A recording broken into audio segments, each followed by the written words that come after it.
Okay. Hello, everybody, and welcome to Take Two.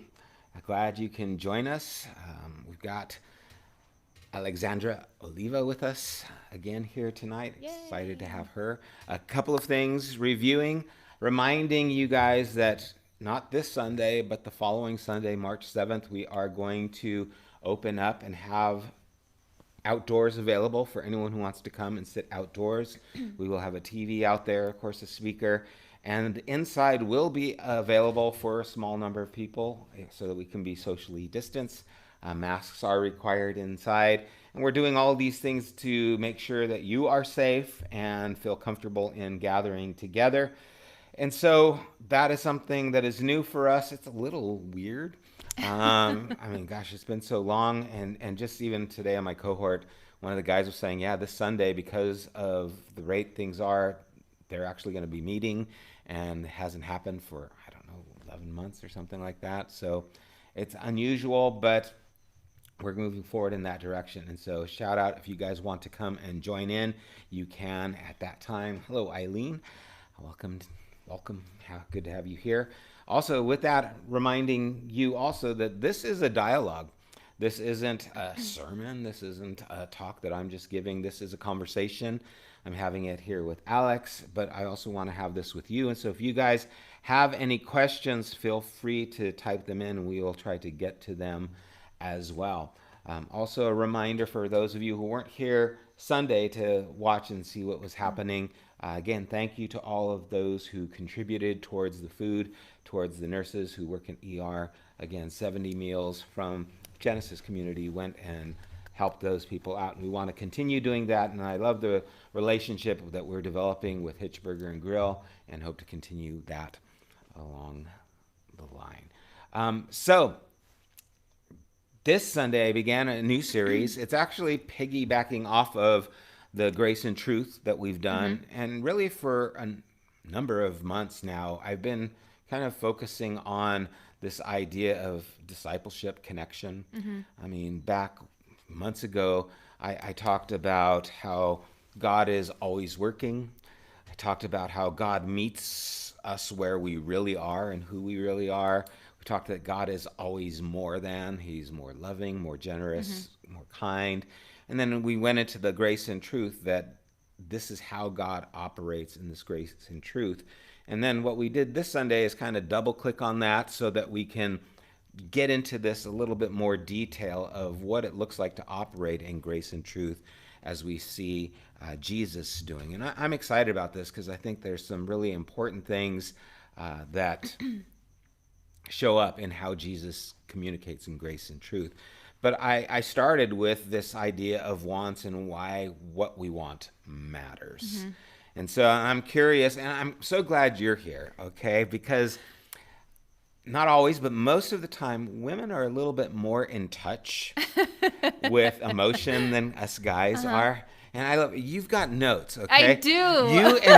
You and Jillian are the only ones who have notes. Guys, this is just saying it. The guys come here. Well, actually, Randy has his laptop too, but I appreciate that. You got notes, Yeah. but I find that women are sometimes more in touch with emotions than guys who maybe because of society just kind of pass over those things.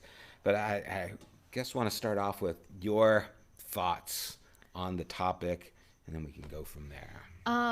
Also, I encourage everybody when you're watching sermons to take notes because I feel like I listen more intently. Like, I'm like, oh, I'm going to be doing take two. Like, pretend like every week you're going to be doing take two and take notes, though. Like, you're ready to have a conversation, an informed conversation, right? Because I don't know, when you know that you're responsible for sharing information and finding truth with somebody else, you sort of posture yourself differently and you Yeah. approach conversations with special care, right? And that kind of allowed me to be a little bit more reflective. So, yes, I have notes, take notes, get a folder, anything. Maybe what I should do is just start randomly calling people. to come. That's it. I've You're got going all to your lose numbers. congregants. Yeah, you got to be here for take two. It's like, okay. Anywho, also, I love the visuals because I feel like it really just helps lots of different types of learners to unlock certain things. Because there were even things that you didn't talk about that I was like, oh, drew correlations for me based on the visuals that you had put. Okay. So like I'm glad that you've been using the whiteboard and then giving us another I guess medium to engage with. So I'm excited about this topic. I think I want to also start off learning a little bit more by what your definition of discipleship is. Towards the end of the sermon, you were also you prompted a few questions, and maybe we'll Right. get to those later. Yeah. But I think I've heard discipleship used in so many different contexts that I think it was important for me to ask you, like, what do you mean by that definition? And I did touch on it a few times where to me, discipleship is transformation. Got it. Right? It's moving us from who we are to being more like Christ, which Yeah. includes who we are, but includes that integration of who Jesus is as well. And so, as I mentioned in the beginning, a lot of my quote Christian life has been all about the works and the word. It's Yeah. all about, doctrine and deeds. Right. It's about those kinds of things. And I found that made me more of a Pharisee than of a disciple. And there was something missing in that ingredient where it didn't capture. It was more of a denial of who I really am and trying to conform to this idea of who I'm supposed to be that's been given to me by, people, churches, depending on where you're coming from. Right. And it's not even that those things are bad, but I just found that they were incomplete. Yeah. So for me, the idea of discipleship is being transformed, being That's changed. good. Yeah, no, that's good. I figured that's where you were going with it. What's funny is when you were talking, and even just now, I felt like just the top two were disciple-ish, and all three were discipleship. And I was Yeah. like, it's kind of disciple-ish. And then, Yeah. but you were missing something, and Yeah. it needs the discipleship, right? That kind of like gave it all three that missing piece. And so, for me, I grew up, I guess you can say, in the Catholic Church. So a lot of it was very transactional. It was very a cultural experience for me. I knew how Yeah. to act. I knew how to perform, and that's I think a lot of that comes to me naturally. I'm very organized. I know what boxes to check off in order Yeah. to look like I'm participating or doing the right things. I'm a good student, clearly.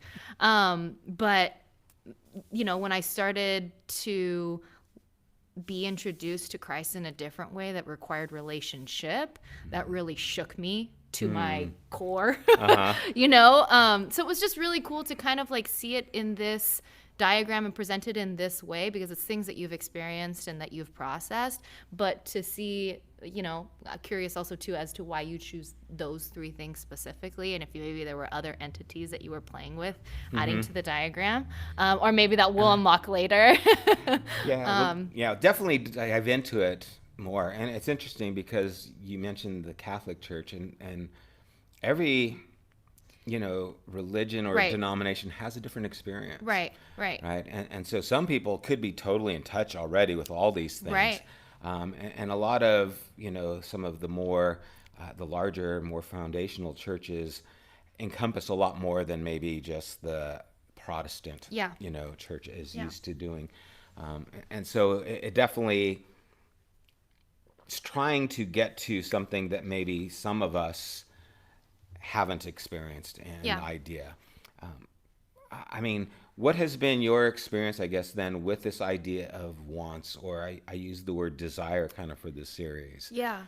I thought it was interesting because I thought you were going one way and then you went a complete different way. Oh, And okay. I think my immediate reaction was similar to some of the things that you were saying we kind of wanted to get away from. Like, how do you sort of push away those desires? Yeah. And like even that word like desire is kind of like sometimes you'll like also put like lust or law, Yeah. and like usually those things have had a really negative connotation when it Yeah. comes to our identity in Christ, right? Like deny yourself, deny all of those things. But when you got further into it, I felt almost like permission to explore things that I like, that I want, Yeah. and kind of, you touched on it probably halfway through, but it really is, how do you not live in the extreme of completely, rejecting all of those, but then also completely holding on to everything. Yeah. And it's this sort of filtration and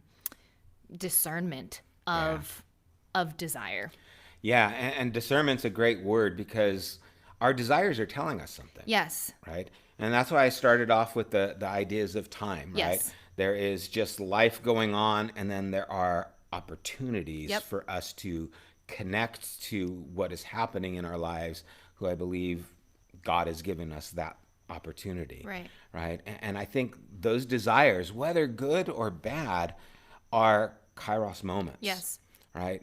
If I have a desire to, numb myself with drugs or alcohol, that's a kairos moment. It's telling me something, right? It's trying to get me to address something that's happening within me, and it's showing up in this desire. Like we've shared many times, over drinking isn't the problem. It's trying to deal with loneliness. It's trying to deal with pain. It's trying to deal with other things. And so the drinking is a symptom of the problem. And if we just focus on the drinking, stop wanting, stop desiring that, and you're all better, you haven't dealt with what's really wrong. Right. Right? And so the kairos is the awakening of what's happening in us so that we can actually face it. Yeah, I really liked that piece, and it drew me back to this other book that I'm reading, Invitation to Retreat. Okay. So good. And it's funny because in one of your earlier sermons, you had I felt like you were reading the book at the same time I was, and you took pieces from it. And I was like, Sam is also reading Invitation to Retreat. But this piece of the kairos moments and them sort of igniting you to pay attention. Pay attention for the purpose of what? And it brought me back to this because it says, remember, we're not trying to fix anything. We're trying to just notice. Yeah. And how my personality at least automatically goes to fixing. Like, okay, maybe he's going to give us this like list of things that we need to do when we meet a kairos moment, when we're in a kairos moment, and we recognize it as that. But then came back to this one, was like, no. He's just asking you to be aware, right? And it's in that you're wrestling and saying like, okay, God, Yeah, I mean, some of these things are deep, right? Some of these things are us trying to live out and understand what's happened in our lives for years that we might not even be aware of. It's interesting. I was just messaging someone before this, and they were telling me that they're involved now with a rehab, and they were kind of sharing a lot of things that were happening. And that's one of the things I noticed. There was an awareness of, I'm dealing with all these things that have happened in my life, and I need to go and get help with dealing with all these things. And it's such a good thing just naming it. Right. Right? Because now you've taken the power of whatever it is away, whatever, if it's an addiction, it could be a number of things. You've taken the power of it having control of you, because before it was anonymous behind the curtains and had no name and it just showed up in your life. But now it's like, no, I know you. This is who you are. And now I can deal with it by even just being aware. Yeah. And so awareness is such a critical piece, right? Like to think that people jump that step. Like you can't jump that step. You aren't going to heal, or you're not going to face things fully, Yeah. And we think that just being knowledgeable of it is awareness, and there's a difference. Yes. Right? Oh, I know that. It's like, no, you're not sitting in it. Yeah. Yeah, you don't know it yet because Yeah. it hasn't awakened what's really That's happening. good. Yeah, that's good. I mean, this last week, I was riding my bike trying to, exercise, and in the morning I go for a ride, and I have my headset in and I have my playlist on. And a Don Henley's song was playing from way back when. It was The Heart of the Moment, I think it's called. And there was a verse in that song that just said, if you don't deal with what's happening, it's going to eat you up inside, right? And I just started weeping. Yeah. Because I was thinking about somebody who this reminded me of, right? And it was one of those kairos moments. It's like, it's here, it's happening. And all I could do, because normally I think my instinct, like you, is okay, what does this tell me I need to do, right? Instead, I just had to sit there with it, feel it, and, kind of live in that moment. It was maybe a prayerful moment for this person, but it wasn't, okay, well, I'm going to give them a call. I'm going to do this. I'm going to do this. It's just like, no, I'm aware of this thing that's happening, and it happened on the bike ride in this Don Henley song Yeah. that just showed up. Yeah. And that's where reminding that God is always working, right? And there would have been a time where it had been like, what's going on? Just get back to the bike ride. I got to finish this. Or, okay, yeah, I'll give them a call later. And I wouldn't have sat and realized that, no, this is something God's doing in me Yeah. at this moment. And it happened in my emotion. And he used a kairos moment to inspire you to step into somebody else's life. Right? Like there's moments that we have that are ourselves that's like, the moment telling us to be aware of things, but it's also God using those moments to tell us to be aware of others. And I think that's a really cool piece too to what you just shared that we haven't even touched in here. This is very singular, right? Yeah. Just you and God. But there's all of these other triangles that are happening simultaneously. Yeah, definitely. And I mean, the point of this is to recognize that most of the time, not all the time, but most of the time that God is going to speak into our lives or give us the kairos moments is going to happen in this place of desire and emotion. Yeah. That's where the geyser busts out Yeah. and we see it and we feel it and we experience it. And again, this isn't to say, oh, this is good, just give in to whatever it is, or this is bad and just shun whatever it is. This is to notice whatever it is. Yeah. And to allow it to be named so that you can now involve yourself maybe further with it and allow it to have a little bit further work inside your life. Yeah. And those are important things, I think, to be aware of, because if we've come to a place where, oh, just all the things I feel, they're bad, I just need to, disregard them. It's just emotions. Emotions, we walk by faith, not by feeling, right? Which the Bible doesn't say. But that's how I've been taught, what you feel doesn't matter. It's Right. like, sure in the heck does matter at the time you're feeling it, Right. right? And it sure matters to these people who are going through it. I think it matters. Yeah. I think we're supposed to notice it. And if we don't, we're losing opportunity to actually deal with things in a healthy way. So I feel that's important. Yeah. And you said this, and I didn't even think about it until right now that I was going to share it, that you were hoping for freedom. And I really feel like there was a lot of freedom and permission in the message that you were giving, because I think so many of us have had this relationship with desires and wants that have been very negative and pushing them aside instead of recognizing that those are also things innately unique to us, that God gave us a desire to work with, or a longing or a want to work with certain populations or feel called. Like it's a calling. A want is also a calling, Yeah. Yeah, it is. Definitely. It's calling you into something. Yeah, Right. most definitely. And that was important. The idea of freedom. I mean, the whole idea is this is good news. Right. Right? Because all this is taking place in that environment of grace and truth. Right? This is all taking place in this space where God knows you, God loves you, God is walking with you. That the idea of grace is God giving himself relationally to you. Right? And so this place of desire, this place of want, if I'm in this environment of God giving himself relational to me, then I don't have to be afraid of it. I don't have to think, oh, I'm shamed because of it. I get to live with a freedom of knowing God knows, God cares, God's with me, and this is where I need to be and deal with these things. So yeah, freedom is a big part of grace. It's a big part of good news. And that's what I hope. I mean, I hope this idea of what you want matters gives you a sense of good news, that, oh, okay, I'm not as messed up as maybe I thought I was, I mean, maybe you are, but, the whole idea is that it's not something that you are meant to hide and never deal with. Right. Because that's going to lead to more trauma. Yeah. More hurt. And that's where we want to move away from. And separation and isolation. Yeah. I mean, and just as you said, this is something that connects us to each other. I mean, if you're not in touch with yourself Right. and what's happening, it's hard to be in touch with other people. Correct. Right?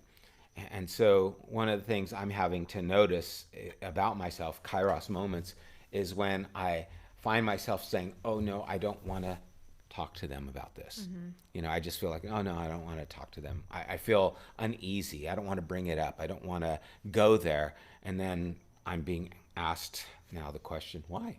Mm-hmm. It's like, don't ask me why. I was happy just to ignore it, but now I have to deal with the why. And it's like, well, I'm afraid of how they're going to react, or I'm afraid they're going to look down on me. And I start dealing with things a little bit more. And then it helps me to understand, well, maybe what you're running away from isn't really something with them, it's something with you. Yeah. And maybe to get a better handle on what happens with them, you need to kind of deal with this in you. Yeah. So that you can get past it. Yeah. No, that's good stuff. Yeah, it really is, I think, a missing piece in our life in this area of discipleship. I like disciple-ish. That's kind of like it. I'm pretty close to it. Yeah, but you're almost there. yeah, it doesn't deal with the heart. And what I'm excited about in the future is we're going to look at some examples where Jesus deals with the wants.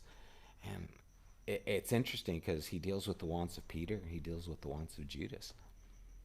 He doesn't tell them, hey, this is where you're at. This is what you need to do. Mm-hmm. He just really engages what they want. And it's pretty amazing that God would ask that of us. Just say, hey, Sam, what do you want? Hey, Alex, what do you want? And then we're confronted with, either like, oh, this is what I want. I heard in my cohort that I'm with, and we were talking about this. They were talking about a group, and they were asking a group who was there, okay, guys, what is it that you really want? And people are all pious in the group, say, well, I want a closer relationship with God, and I want this. And there was a new person there, a younger kid, and he goes, I want to be a rock star, right? And his first impression was like, what? Like, oh no, that's not it. And then his second impulse was, he's probably the most honest one here. Yeah. He's probably actually saying what he wants. Mm-hmm. And everyone else is dancing around words and works, mm-hmm. Not getting to, well, what I really want is, and I think that, again, is freeing. It's like, cool, you want to be a rock star. And that's why kids are so good. Yes. Because they'll tell you what you want. Yeah. We're so so many of us are used to operating in the top, right? Mm-hmm. In the words and the works, that it takes an intentional turn, or a lot of intentionality, like you were saying, courage, right? Yeah. To come and address or even begin to introduce yourself to this, right? This portion of it. And that's why the water line, right? It's below the surface. Yes. It's something we hide. It's that iceberg that's larger underneath. Yep. There. And it does take courage, and that was an important part too. Courage is telling the story of who you are with your whole heart, right? And that is a scary thing. Yeah. Right? But how can you be whole if you can't do that? Right. Right? How can you live in healthy relationship with others if you can't tell the story of who you are with your whole heart? And that story is going to include the good, the bad, the ugly, right? Mm-hmm. It's going to involve all those things. And it's funny how simple it sounds, but how difficult it is. Mm-hmm. It's not something that we easily do.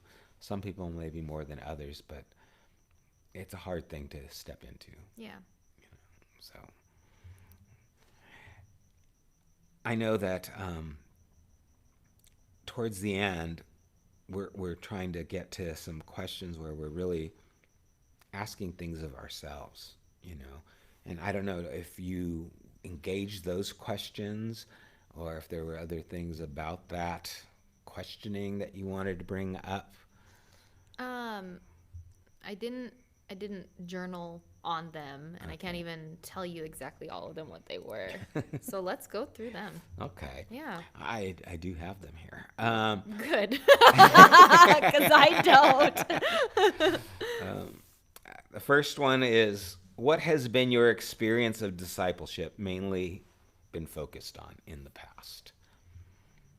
Yeah, and I think that was the question that sort of prompted me asking what your definition of discipleship Right. was, right?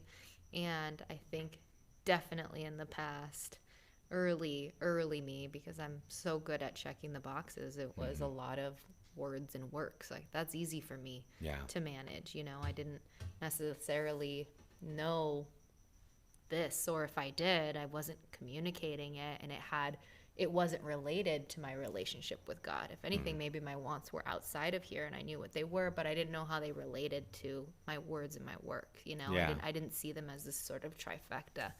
Um, Why do you think that is? I Why do you think we, because I think that's a common experience yeah, in Christian life.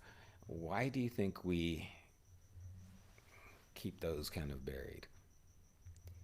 I don't know. I think it's all participants are responsible for that, right? It's the individual maybe not wanting to go there, and perhaps the institution not wanting to go there because it unlocks, It's messy. right? Yeah, Yeah. it's messy here. And do we really want to unlock this can of worms, right? Yeah. Do we really want to open this? Because then it's going to require of us Yeah. also Yeah. in different ways, right? Yeah. I mean, the others are easy to see. Yeah, They're easy to manage. correct. Right? And this one isn't so much No. because it's so varied, and it's so, it's not black and white. There's so much involved with it. Um, how did the words works idea manifest itself in you? How do you think it showed up in how you lived this idea of discipleship-ish life?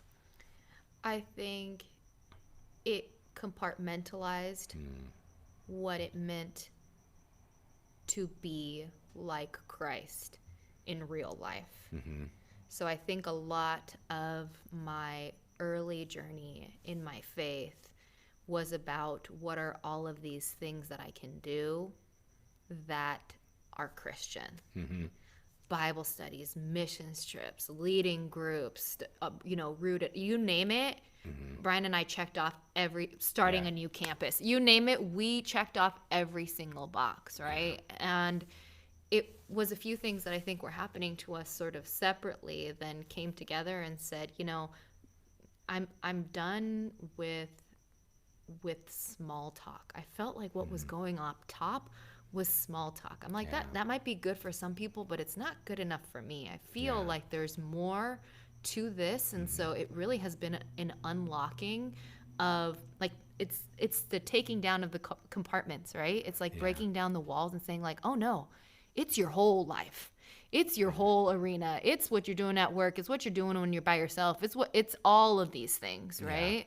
So I think that's sort of how it came up, is like early on, it was this compartmentalization of who I was as a believer, and now it's really matured into, oh man, like ministry and discipleship is everywhere all the time, and opportunities for it and invitations to it are like happening now, or Yeah. all the time. Yeah. I know that for many people, there is this moment where it just doesn't work anymore. That's a great, Yeah. you don't need you don't need any fancy word. It really is Yeah. that you're so like, this isn't working for me. yeah, Yeah. I can remember, I mean, I was on staff at Yep. a church. Yeah. I was, a pastor, and I had to say, this doesn't work for me anymore. yeah, Yep. And I was seeing the need for more, and I didn't even know what it was, truthfully. I just like, this ain't working. Right. I feel like I'm becoming more and more hypocritical, Yeah. where I am living a surface life and I'm not dealing with the hearts of the matter of people. I am segregating things in a way that I don't see Jesus segregating people. Right. And it just, it didn't work anymore. Yeah. And that was kind of the result for me, in this words works mentality. The next question is, what excites you about this model? Ooh, what exciting. Let me look at my notes and see where I underlined. What excites me about this model? I like hard work, and I think this is hard. I think this is hard work. I think as an invitation to learning more things about yourself and accepting things about yourself that are really special. You know what I mean? These desires and wants, like, that's what excites me, is that I don't feel like I have to push aside all of those things anymore. That I can engage with them in a new way, and still think critically, and still, you know, be very prayerful in all of these things, but to kind of like rediscover parts of myself that Yeah. maybe I pushed away or swept Yeah. under the rug because I thought that they weren't of God. Or Yeah, or to integrate into this idea of yeah, discipleship. yeah, Yeah, I mean, to me, I think of what you said earlier, freedom. yep, You know, it's like, oh, I'm excited for the freedom to live this life yeah, without hiding part of it. yeah, You know, even that idea of courage to tell the story of who I am, yeah. you know, completely. And There, I drew the correlation in some, and I don't know if this is going to make sense because it's not a complete thought, but maybe you can help me get there. But when you were speaking sort of about, you know, your desires and not wanting to go to an extreme, right? Like, right? So there was a point when I was really struggling with like being proud as a Hispanic, because not wanting that to outshine my identity as a Christian. yeah. And I have no idea where that came from, because if anybody knows me, I am like super proud, Chicana, like love where I come from, Yeah. love my people, love my heritage and my culture. And so that was a really foreign, and maybe I'm saying it now because that's what it really was. It was a really foreign thought that I feel was, I was struggling with, because I'm like, should I not be proud of all of Yeah. these other things? But when you, and I'm getting emotional a little bit, because when you shared these things about your desires, I felt like there was some of that too in my identity, you know, like, did I need to do I need to completely reject my heritage? Yeah. So, I mean, gosh, it's definitely a Kairos moment for you, right? Yeah. I mean, this is an awakening of something that you're feeling right now, and sitting in it, being aware of it, Yeah. you start to realize that, well, I, I, I can't be ashamed because it's who I am, Right. right? And I can't just put it aside and you know, I got to conform. Is conforming to the image of Christ mean I lose this? Right. Right? Who I am. It's like, because I like this. You know, this is who I am, and it's part of that identity. To me, that's a beautiful place to step into and see, how does this integrate, right? Yeah. When Jesus says there's neither Greek nor Jew, Right. right? It doesn't mean that we're automatons. Right. We're without either. And it's great that the Greeks didn't have to give up bacon, right? Or shrimp. Right. Thank you, Jesus. You know, it didn't lose the things that were a part of their culture, but what it did is it made that culture something that has now value, and gets to be appreciated. I think in a way that, because there can be a place of pride, right, with all our cultures. I mean, every culture I know says, oh, you know, well, that happens because, oh yeah, well, we're just loud because fill in the blanks. It's Yeah. like, we're Italian, we're Irish, Like, you know, no, it we're all doesn't- loud. yeah. It's like, well, maybe it's just humanity, but there is an idea that sometimes we get pride in this being better than, instead of just proud that this is a part of who we are. Right. You know, and it's the comparison of better than that I think becomes problematic. Right. And I think there is a gift in being proud of something because of the good that you see in it. Yeah. You know, it's not wrong to be proud of my son, Yeah. who I think is doing amazing things. It's like, oh, I well up with pride, and it's different than, well, I'm proud that I'm better than these people. Right. Right. And so I think that's important. I mean, the fact that you're feeling it so strongly is telling you that there's something deep there, Yeah. you know. And even if you like take it back to what we were saying about the wants and those being opportunities for connection with others, the same thing about your heritage and your culture, right? Like those being Yeah. branches to connect and Yeah. and doorways to go through to meet people and get on the same level with them. So and there are things that you start to see in other cultures that then you are drawn towards. Yeah. I mean, I love the people of Mexico because of some of the people I know Yeah. of Mexico, and I was drawn to do some of the things that I've done, like in La Paz and stuff, because of the people. Yeah. Shout out to Miguel, Brenda, and my friends down there. Absolutely. And the same thing in Haiti. Mm-hmm. When I would see a family of 5 on a motorcycle going to church, Yep. I was impressed. Yeah. I was like, oh man, community means a whole lot more here Yeah. than it does. And it was a richness that I got to see and appreciate, Yeah. and they should be proud of that. Yeah. I think that's great. So that's cool. I mean, I think that is a neat thing to be able to tap into and wrestle with. Yeah. Yeah. And see how it plays out. So I'm curious how that'll continue. Me too. Stay tuned. You're gonna come next time Yeah. with a full. Yeah, I'm gonna bring my whole getup. Don't worry. You better know I have it. So, anywho. The next question is, what concerns you about this model? So we went from excite to concern. Like, were there things when you heard this made you like put up red flags, or just kind of concerned you about it? I think not personally concerned. If anything, maybe for others. Yeah. Some people it's like their desires are. Yeah, or just that they are so good at playing above the water. Yeah. And I'm like, man, this has been so comfortable for you that this is really challenging.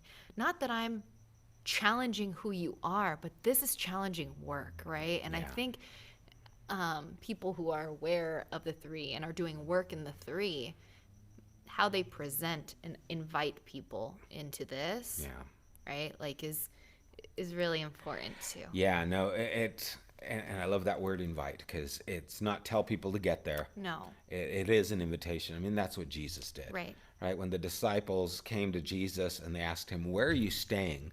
That question is loaded. I didn't unpack that very well listening to it again. The whole idea is, it's like, who are you? Where are you going? What's happening with you? Yeah. And then Jesus says, well, what do you want? And they're like, well, where are you staying? In other words, how do we get close to you? That's really what they're asking. And so Jesus didn't get there until he asked them, what do you want? And then when they asked him, well, where are you staying? It was like, we want to get closer to you. And then there was the invitation. It starts with that invitation. It's like, okay, what do you want? And so for the people who are living well in this work, and some people have a lot to lose. Yes. If they go to the wants, right? If I go to that place, this whole empire that I've built in this place starts to crumble. And then I have to deal with that. And you can't just tell them, hey, you need to do that. It's really like, what do you want? I mean, I feel like for me and for Genesis, and an emotional time for me, there are people who have journeyed with me, because this has been a journey for me. There was a time it would have been real easy for me to stay in the words and works and made something bigger, just to make it bigger. And I felt I couldn't. I felt I was betraying what was happening within me. And so I had to push in, which caused me to deal with things in a more, I don't know, untraditional way, and talk about things that maybe weren't traditional. And so by doing that, it kind of, the people who wanted just this, like, I don't want to do that. It's interesting. I'm a lot of people's pastor who don't go to Genesis. Yeah, you were ours for a really long time before we came here. I think it's funny because I think when Brian first introduced us to the congregation, he was like, yeah, we've been here for 6 years. It's like, we haven't been here. We've been here. But yeah. And so it's interesting because I have people who are calling me, asking me for counseling, asking me to do, memorial services, weddings, who don't come to Genesis, who go to other churches, but they feel comfortable with me, right? And dealing with that, it's like, okay, part of me is like, hey, come on, you know, it's like you're asking me, but you're not part. But some people just feel comfortable up Mm-hmm. here. And when we start to like, okay, let's break down, let's Yep. get things so that it's real and let's be real with one another. It's like, well, I don't know about that. And I don't know if that's always what's happening, but sometimes that's what's happening, Yeah. right? Where it's real easy to live in. I want to slide into church, slide out. Mm-hmm. I just want to go there, come out. I don't want to have to really deal with thing. And I know there's much more involved. You know, that's not the only reason, but um, some people it's hard to get to the below the surface things, Yeah. and some people just don't want to, and you can't make them. Yeah. You just Yeah. can't make them. That's why it's always an invitation, Yeah, right? An invitation by how you're living, how you're reflecting, and how you're sharing outside of what's just going in. I think a lot of the times we think like this should also be up here. This should be a line. yeah. You know, Should all it be should above all the be surface. Yeah, buoys up here. And if we're not like verbalizing, giving words and works to this, then it's not going to be seen. So the importance of making this visible to others, you know, there's this concept in education that says the thought is completed in the word. This needs to move up here. You need to Yeah. speak it so it can then be received by other people, right? So then Yeah. you're then giving the example. The invitation is your example, you know, and then people Yeah. are like, yeah. And that's part of the naming it. yeah, You know, yep, saying it, and this yep, is what's happening, and it is important, right? I mean, I think I've been like experiencing this for a while, but then just having the diagram yep, and these things like, oh, okay, yeah, it becomes a little bit more clear, yeah, and then it makes it a little bit more easy to share or express and to identify in yourself, you know, those moments. I mean, even like the idea of something like a song or a feeling, you know, all of a sudden becomes an opportunity, yep, you know, and gosh, isn't that great? I mean, to think that riding my bike, listening to Don Henley, and God shows up. yeah, It's pretty cool, yeah, right? absolutely. Or are you sitting, listening, and all of a sudden feeling this pride about who you are, and God shows up there, Yeah, and it's like, okay, now this is the opportunity for God to do work in me, um, and that's always happening, yeah, or always available, and we're just not always in tune because we are not in tune with what's going on down here, right, right. right? And so I think that's beautiful. Yeah, And I think that is freedom. And the good news is it's okay, yeah, right? It's amen. okay Yeah, to talk about it, to deal with it, to step into that instead of, oh no, get thee behind me, Satan. You know, I'm going to just put this thought out of my head. No, you better deal with that thought because it ain't going away. right. And it's in your head Yeah, because it's in you. Let's let it have some kind of conversation now yeah. so that you can deal with it. Um, were there any things that you saw as maybe confusing that I wasn't clear at or conflicting um, in that? Um, I wrote some things down. I think maybe just some stuff that maybe to expand on, or I was like, that's good. Let's rewind it and write that down. Okay. A one piece where Brian and I were like, let's rewind that was we can't think ourselves into how we love, but we can start to love ourselves into how we live. I was like, that's deep. Let me rewind it because I don't know why it's deep. And then the second time, I was like, oh, yeah, that's good. And even right now, I was like, no, I have to read it again because I feel like that's super layered. So let me say it again, and then you can kind of like go into where that came from. But we can't think ourselves into how we love, but we can start to love ourselves into how we live. If our personage is just about the cognitive and the works and doesn't deal with the emotion, then we will never fully get to love. Because love is something that is part of the soul, part of the heart, part of the emotion. And I think a lot of people want to think their way into love. But once we do embrace the idea of love and the totality of who we are, then we can start to live. We start to become fully alive because now we are who we are created to be. And so seeing that one is coming short of doing what it's supposed to, but you can encompass the other and become all of who you need to be.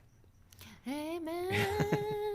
It's so good. I think it's important to like revisit things, and even if you feel like you're repeating yourself, you're explaining it in new ways that other people can understand, or it's unlocking different things, right? Yeah. Like each time we repeat or affirm or anything like that's Yeah. important. Or even if one of the exercises I'm doing in my cohort is when someone gives an example of their kairos moment, is we take turns saying what we heard.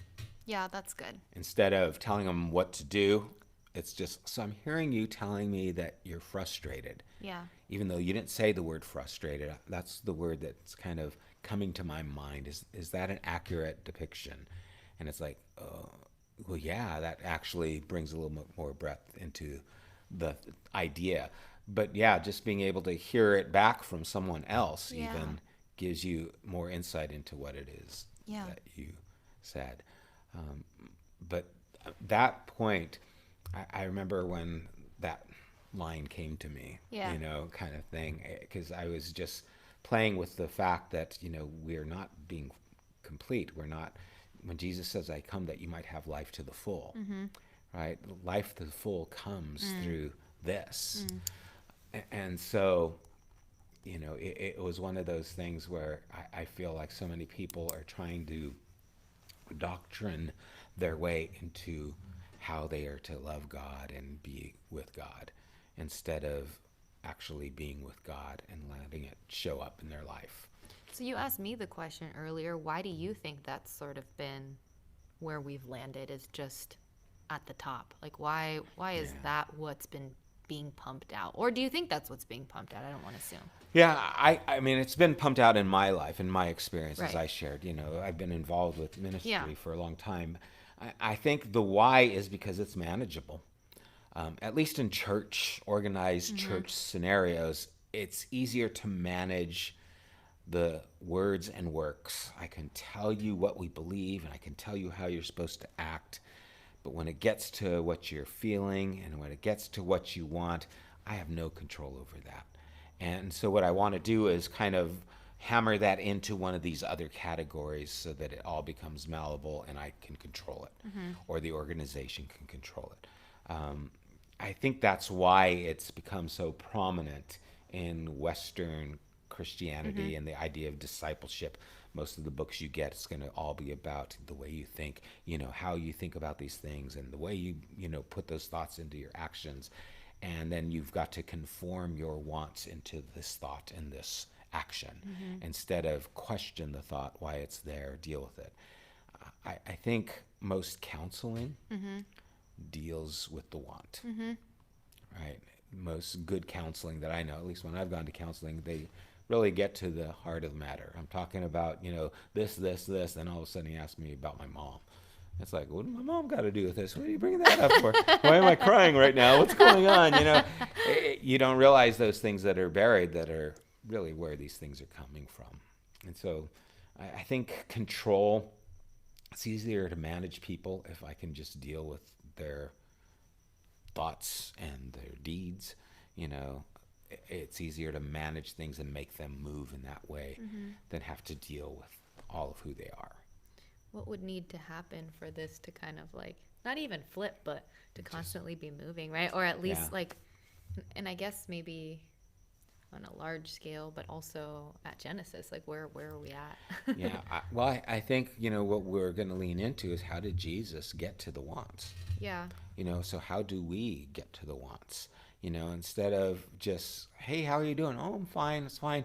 It's like, hey, how are you feeling today? Yeah. How did that situation go with your mom? What do you want? Maybe it wouldn't be weird to ask that question just directly, but find out that, what do you want to see happen in your life right now? Get to some deeper things. And even, the close relationships I have are people who've opened up to me. Yeah. And people who I'm able to open up to and say, hey, this is how I'm feeling, and tell them what's going on in me. That develops better relationship. And so opening up to those kinds of things and not just living on that surface. Some of the conversations we've had, even on Sunday mornings after, Yeah. our talk, have been great conversations, Yeah. because it's like, oh, we're really talking now. You're telling me how you feel, and I'm able to talk to you about those things, and now there's a lot more depth. Yeah. And so I think that needs to happen. And it can't happen me telling everyone, right? It's not going to happen in me giving a speech, or a talk or a sermon. I mean, whatever you call it, that's not going to produce this. This is produced by us with each other. And so that's the reality of what it means to be the church, right? We are the body of Christ. We are supposed to be doing that with one another. Right. And so I want to do that with as many people as I can. And thankfully, I mean, I can with a lot of people who are at Genesis, but I can't do that with everybody, and I shouldn't do that with Right. everybody. I'm not in touch with what's going on with everybody as much as you are with other people and those kinds of things. So Yeah. I think for it to happen, we just need to be aware of this, not only in ourselves, but in others, and be willing to push into it Yeah. and ask, how are you doing? Yeah. And then not just take fine for an answer, say, what about this? Yeah. What about, what's happening? I know your mom's in the hospital or in this. How are you handling that? Ask some of the harder questions. It's going to take a little bit of your time, Yeah. to have to deal with it and really care. Yeah, that's good. Yeah, really like, especially now as things hopefully begin to get back to, right? Like, Yeah. we've been for a year really comfortable being by ourselves. Yeah. Too comfortable. Yeah. Those, like, Yeah. No one's going to come back to church if I can just watch it on TV. I mean, Yeah. it's not even that. No one's gonna go and hang out or Yeah. reach out to a friend. I mean, if you weren't doing it before, you definitely weren't doing it during COVID. Yeah. And now to come back out of it, I mean, during Yeah. quarantine, to come back out, And how much connect. more motivated are you gonna be to now start doing this? And so it really is going to be difficult for all Yeah. of us, right? To kind of, And what a great opportunity, though, right? Right. What a great opportunity for us to extend ourselves to those people absolutely. who aren't connecting. And I mean, my thoughts and fears are, there is going to be another spike, and I Yeah. hope I'm wrong. But when it happens, a lot of people are just going to not again, no, and they're going to just freak out and go deeper down, right, into that, just hide. And that's going to be more opportunity to extend. Yeah. And so finding ways to extend and help connect is going to be an important part, and it has to happen with all of us individually. It's not going to happen with, me just giving a talk. Right. And I think those are the kinds of things where, oh boy, I feel good. Oh boy, the music was kicking. Oh boy, this was happening. Oh boy, all right, let's go home now. And it's like, that's just not going to cut it in Yeah. the way the world's working right now. It's going to take a lot more of ourselves in there. And so, It's good. That's exciting to me. I don't Yeah. know. It really is, because I feel like it's just giving us the opportunity to be more creative in how we're loving people and expanding our capacity yeah, in ways that we didn't even know. But you have to, like, show up. yeah. And if you feel exhausted by that, if the thought of that makes you feel exhausted, take that as a Kairos moment. Yep. What's going on? Right. Why am I exhausted? Right. What's happening that's taking life out of me when God's wanting to put life into me, right? Because those are the things that I'm going through right now, because that can happen. I can have mood swings in all these areas Oh, yeah. in minutes, right? I mean, I'm just going from this one place like, yes, we're going to do Yes. this. It's like, oh man, I'm so tired. That's how my days have been. I totally can relate to that. It's like, yeah, no, and I know I'm not alone in that, right? We're all kind Right. of going through that. And so when those moments happen, I have to sit in them and say, what's going on right now? Yeah. What's taking the life out of me? What is it about this that's making me feel, oh no, or having that dread, Or what is it that brings that excitement? Both of those are kairos moments that I need to step into and try to understand because they're important, right? I understand exhaustion. I understand feeling like, oh man, I just don't want to deal with this anymore. I don't want to go through this. Why am I feeling this way? What is it that's exhausting me exactly? And maybe, I'm not going to answer those questions. I just need to sit in them right now. But maybe I need to not listen to the news so much. Maybe I need to fill in the blanks, pray more or reach out more. Yeah. Allow people to reach out more. Be more honest when someone says, how are you doing? Instead of just fine, actually saying, I'm not good. The door just opened. Yeah. Right? I mean, you're going to do that hopefully with someone you trust, someone who you know is going to have good feedback for you. But when you just say, I'm not good right now, okay, you just opened a door for real conversation. And now you've opened the door to be able to tell the story of who you are with your whole heart. So maybe it takes courage. Yeah, absolutely. And I hope this produces courage in all of us. It's my hope. Yeah. Any other thoughts on those notes of yours there? Things that you want to...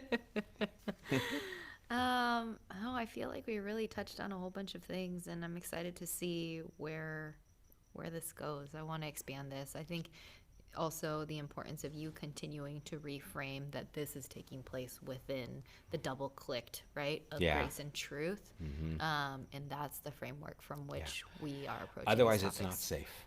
Yeah. Otherwise, it's not safe. If you're in a call out or hang out, it's not safe to get to your wants. Someone will judge you. Someone will dismiss them. You have to be in this place where you feel safe, where grace and truth is. Yeah. Yeah, that's important. I think that's a key thing. Yeah. Very, very good. Thank you, Alex. Thank you, Sam. Thank you, everybody, for tuning in. Thanks for tuning in. And those who are watching, let's see, Jordan, we got... What do you think of leaning in and caring by asking harder, deeper questions and having the situation backfire? Push someone past where they are willing to go, usually accident out of care. That's a great question, Jordan. I think you have to be vulnerable, willing to take the risk. And if someone pushes back, you need to not get offended, but allow the freedom of their not willing to go there to just sit. Maybe they're not ready to open up yet, but I still think it's good that you did, because you're pushing in a little bit deeper will probably still weigh on them. How many times have I maybe pushed into something, even in my relationship with Corrine, where maybe she said something and I've snapped back at her. And then my snapping back starts to eat at me. And it's like, what a jerk, you were. And I have to go back and say, I'm sorry. Yeah. I was insensitive and I shouldn't have responded that way. And so it produces something good, even though it wasn't good at the outset. So that's kind of how, if it backfires, it hurts, but don't back off. Still care, maybe not push harder, right? But still, invite. Lydia has a question. Jordan she said she had a similar thought. I wonder if both is possible at the same time, asking with real care and maybe offering yourself as someone who will listen and give space. Yeah, I mean, that's so true. Even not giving an answer.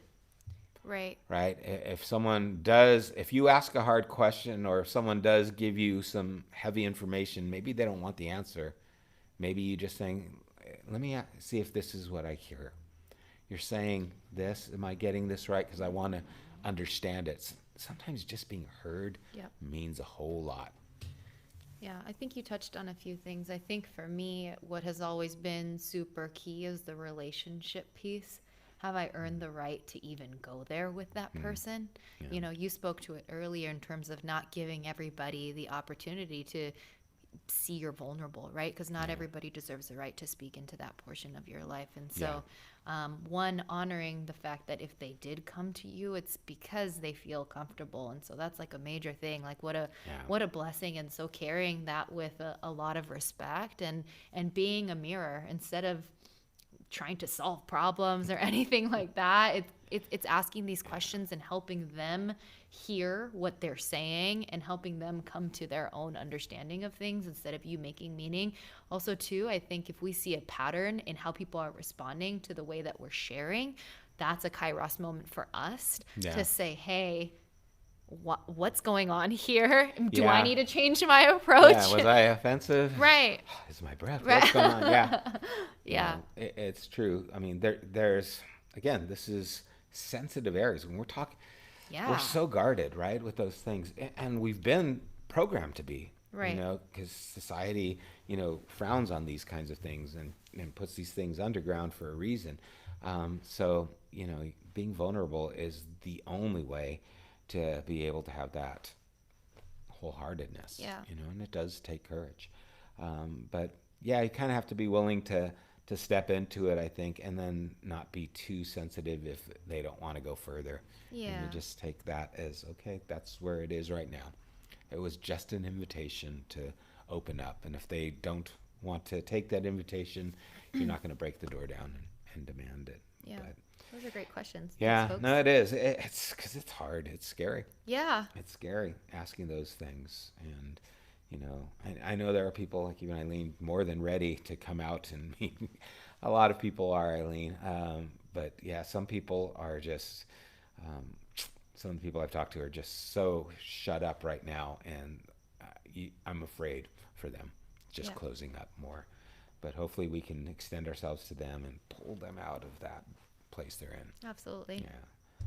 But thank you guys. Thank you guys for chiming in and for watching. I love and miss you again. Not this Sunday, but the following Sunday on the 7th, we are going to be here. And I hope you guys will make it out. If you do not feel safe, if you are feeling at risk, if you've got diabetes, over 65, a bad immune system, be safe. Please be safe.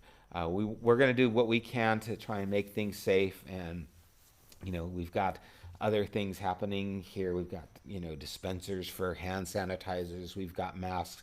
We're going to take the temperature. We're going to have a mask police on scene. Hey, get that on your nose, please. We're going to ask those things of you, not to be mean or anything, but just to make sure everyone feels safe here, so that they know we care about them and their safety. Absolutely. But we love you guys. We miss you. Thank you for joining us, and hope to see you soon. God bless you guys. Love you. Good night. Take care.